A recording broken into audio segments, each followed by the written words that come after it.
Hello good morning students. आज अपन history का सेकंड लेसन पढ़ेंगे। India before the times of Shivaji Maharaj. मतलब शिवाजी महाराज का जो राज्य प्रशासन करने का टाइम था, उसके पहले अपनी इंडिया की क्या कंडीशन थी, किस तरह की समाज व्यवस्था थी, वो बातें इस लेसन में अपने को पढ़ना है। We shall learn about the various ruling power in India before the times of Shivaji Maharaj. In this lesson various ruling powers existed in India during that period.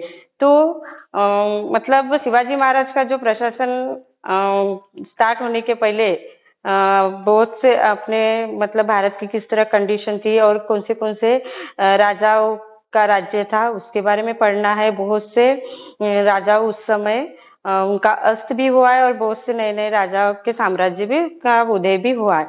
तो Pal in the 8th century was a famous dynasty in Bengal in central India.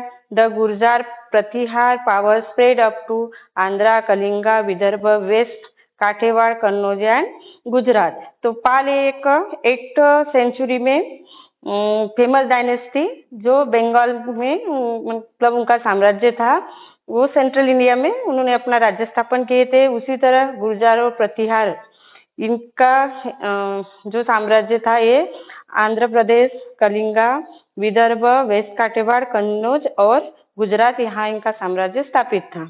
Among the Rajput dynasty in north India the Gahadwal and the Parmar dynasty were the important ones. उसी तरह Rajput dynasty राजघराना north India में और गहाड़वाल जो Parmar dynasty ने स्थापन किए थे, गहाड़वाल और परमार ये दो डायनेस्टी उनमें से इम्पोर्टेंट है। Among Rajput, Prithviraj Chauhan belonging to the Chauhan dynasty was a valiant king in the first war at Tarai. Prithviraj Chauhan had defeated Muhammad Ghori, but Muhammad Ghori defeated Prithviraj Chauhan in the second war at Tarai.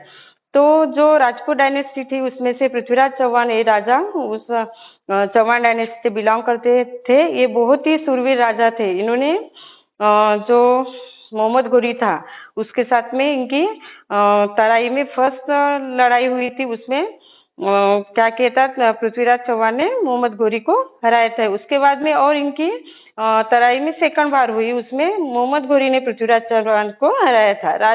Raja Raj first and Rajendra first belonging to the Chola dynasty in Tamil वेयर were eminent ruler the Chols conquered the Maldives island and Sri Lanka using their naval strength. King Vishnuvardhan belonging the Hoysal dynasty in the Karnataka had conquered the whole of the Karnataka. तो Rajaraja first and Rajendra जो first है Chola dynasty से belong करते हैं और इनका जो साम्राज्य था वो कहाँ था, तमिलनाडु में, और एक इस डायनेस्टी के महत्वपूर्ण राजा हैं। The Chola conquered the Maldive island and Sri Lanka using their naval strength. तो ये चोल डायनेस्टी के जो राजा थे, इन्होंने अपना जो नेवी स्ट्रेंथ था, जो अपने आर्मर सेना थी, जो तो उनका जो मालदीव का आइलैंड है और श्रीलंका, यहाँ इन्होंने अपना मतलब साम्राज्य स्थापन किया था और अपनी नेवी को स्ट्रॉन्ग बनाया था। King Vishwavardhan belonging the Hoysala dynasty in Karnataka. तो जो राजा विश्ववर्धन है ये होयसल डायनेस्टी से बिलोंग करते हैं और इनका साम्राज्य कहाँ था, कर्नाटक में था। During the reign of Govind III of the Rashtrakud dynasty in Maharashtra, the Rashtrakud power spread from Kannauj up to Rameswar. Later, Krishna III conquered the region up to Allahabad. तो इसी पीरियड में Govind third करके एक Rashtrakuta dynasty से belong करते थे राजा, जिनका साम्राज्य कहाँ था, महाराष्ट्र में था। तो ये जो राष्ट्रकूट पावर है ये कन्नौज से लेकर रामेश्वरम तक फैला हुआ था और बाद में कृष्णा थर्ड ये जो राजा थे, इन्होंने इस रीजन को, इस प्रदेश को इलाहाबाद तक उन्होंने स्प्रेड किए। 3 dynasties of the Silahara emerge in western Maharashtra. 1 dynasty rule over Thane and Raigad in North Konkan, the second in South Konkan, while the third dynasty ruled over some part of the present-day Kolhapur, Satara, Sangli and Belgaum district. तो 3 dynasty के बारे में बताया है। जो सिल्हार कहाँ emerge हुई थी, वेस्टर्न महाराष्ट्र में। तो 1 डायनेस्टी उसमें से जो है वो उसका राज्य थाने और रायगढ़ में जो नॉर्थ और नॉर्थ कोंकण में जो है वहाँ इनका साम्राज्य चलते था। उसके बाद में सेकंड डायनेस्टी जो साउथ कोंकण में, और थर्ड डायनेस्टी जो है वो whole some part of the present, अभी का मतलब प्रेजेंट जो है कोल्हापुर, सातारा, सांगली एंड बेलगाम, इसके कुछ भाग में उनका साम्राज्य चलते था। The last prosperous power before the period of Shivaji Maharaj was that of the Yadavas. The capital of Bhillam fifth of the Yadav dynasty was the Digori near Aurangabad. He extended his rule beyond the river Krishna. तो शिवाजी महाराज का जो स्वराज स्थापन होने के पहले last मतलब साम्राज्य के बारे में, पावर के बारे में बताया है, वो यादव साम्राज्य है, जिनके भिल्लम फिफ्थ जो राजा था, उनकी जो यादव डायनेस्टी से बिलोंग करते था, उनकी जो कैपिटल थी वो दिगोरी नियर औरंगाबाद के पास में थी. He extend his rule beyond the river Krishna. इन्होंने अपना जो साम्राज्य है ये कृष्णा नदी तक इन्होंने अपना साम्राज्य का विस्तार किए थे. The Yadava period is considered to the Yadava period is considered to be the golden period of Marathi language and literature. It was in this period that Mahanubhav Panth and the Warkari movement emerge. तो यादव पीरियड जो था, यादव राजा का जो ये था, उनके राज्य करने का जो ये था, उस पीरियड में अपने मराठी लैंग्वेज का वो एक गोल्डन पीरियड था. उस पीरियड में बहुत से मराठी लैंग्वेज में लिटरेचर लिखे गए, और ये दो महानुभाव पंथ और जो वारकरी मूवमेंट है वो भी इसमें इमर्ज हुई है. तो महानुभाव पंथ के बारे में अपन आगे देखेंगे. The invention from the north waste. अभी नॉर्थ वेस्ट एरिया से जो आक्रमण किए गए हैं उनके बारे में यहाँ बताया है. Local dynasties like the Yadav and Rashtrakuta rule in Maharashtra, but invaders from the north west conquered the local dynasty there and establish their own rule.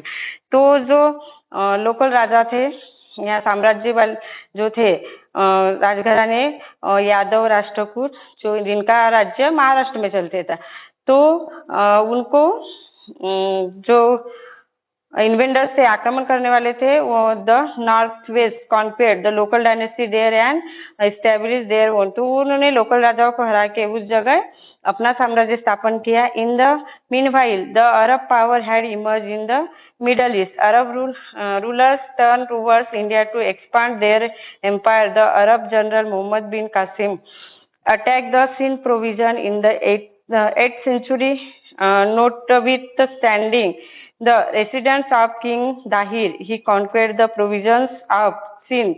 Due to this campaign, the Arabs came into political contact with India for the first time. In the period that followed, Turks, Afghan and Mughal from the Central Asia came to India and established their power. तो यहाँ इन the meanwhile बताया है अपने को कि जो अरब power थे, अरब जो साम्राज्य था, वो मिडल ईस्ट में वो इमर्ज मतलब उदय हुआ करके बता है. जो अरब राजा थे उनको इंडिया में अपना साम्राज्य विस्तार करना था, इसीलिए उन्होंने अपना उस साम्राज्य विस्तार करने की कोशिश की. उसमें यहाँ बताया है कि अरब जनरल जो था मोहम्मद बिन कासिम, इसने सिंध प्रोविजन में 8th सेंचुरी में अटैक किया, और उसका प्रतिकार मतलब वहाँ के जो रेसिडेंस राजा थे दाहिर, उन्होंने उसका प्रतिकार भी किया, और प्रतिकार करके उन्होंने अरब राजा जो साम्राज्य वाले राजा थे उन्होंने उनको हराया. और इस तरह जो अरब थे ये अपने पॉलिटिकल इंडिया के पॉलिटिकल कांटेक्ट में इस तरह आए फर्स्ट टाइम. तो इस पीरियड में तुर्क, अफगान, मुगल ये सेंट्रल एशिया से अपने भारत में आए और उन्होंने अपनी सत्ता यहाँ भारत में स्थापन की. In the 11th century CE, the Turk began to invade India, expanding their territories. They reached the northwestern frontier of India. Sultan Muhammad of Ghazni invaded India many times. He plundered the rich temple at Mathura, Vrindavan, Kannauj and Somnath and carried away the enormous wealth with him. तो 11th century में तुर्क जो राजा है उन्होंने भारत के ऊपर आक्रमण करना स्टार्ट किया, और अपनी छोटी छोटी वसाहतें मतलब नॉर्थ वेस्टर्न फ्रंटियर में सीमा होता है वहां स्थापन भारत में स्थापन करना उन्होंने स्थापित करना मतलब स्टार्ट किया। सुल्तान जो है मोहम्मद आफ गजनी, इसने बहुत बार अपने भारत के ऊपर आक्रमण किया और अपने भारत में मतलब जो रिच टेम्पल है यहाँ बताया है मथुरा, वृंदावन, कन्नौज और सोमनाथ में, तो उनको लूट के लेके गया। वहां जो संपत्ति थी बहुत सी संपत्ति उन्होंने अपने साथ में लूट के लेके गया। नेक्स्ट बताया है अपने को सुल्तानी नार। तो सुल्तानेटी नार मतलब नॉर्थ जो नॉर्थ इंडिया है वहाँ कौन से सुल्तान थे उनके बारे में इंफॉर्मेशन बताया। इन 1175 CE and 1178 CE, Sultanate Muhammad Ghori of Ghor from Afghanistan invaded India. He appointed Qutbuddin Aibak to look after the governors of the conquered territories in India. Later, after the death of Muhammad Ghori in 1206 CE, Aibak began to rule the Indian territory under his rule. Independently, Aibak, who was the intently self, became the ruler of Delhi. He died in 1210 CE. तो 1175 से लेके 1178 तक जो सुल्तान मोहम्मद घोरी था, जो घोर घराने से मतलब बिलोंग करते था अफगानिस्तान से, उसने भारत के ऊपर आक्रमण किया और आक्रमण करने के बाद में जो प्रदेश उसने जीता था वहां उसका गवर्नेंस देखने के लिए उसने अपने एक सैनिक को स्थापन किया, अपॉइंट किया, जो जिसका नाम था कुतुबुद्दीन ऐबक। तो कुतुबुद्दीन ऐबक ने ये मोहम्मद जो घोरी था उसकी मौत होने के बाद में 1206 में उसकी डेथ हो जाती है। उसमें जो इंडियन टेरिटरीज है वो इंडियन टेरिटरीज का एडमिनिस्ट्रेशन देखना उसने स्टार्ट किया और वो उसने दिल्ली का खुद को राजा घोषित किया जबकि वो एक गुलाम था। फिर Ibrahim Lodi was the last Sultan. He made many enemies because of his the peculiar temperament. Daulat Khan Lodi, governor of Punjab, invite Babur, the ruler of Kabul, to fight against Ibrahim Lodi. Babur defeated Ibrahim Lodi in the battle and thus the Sultanate came to an end. तो इब्राहिम लोदी एक last सुल्तान था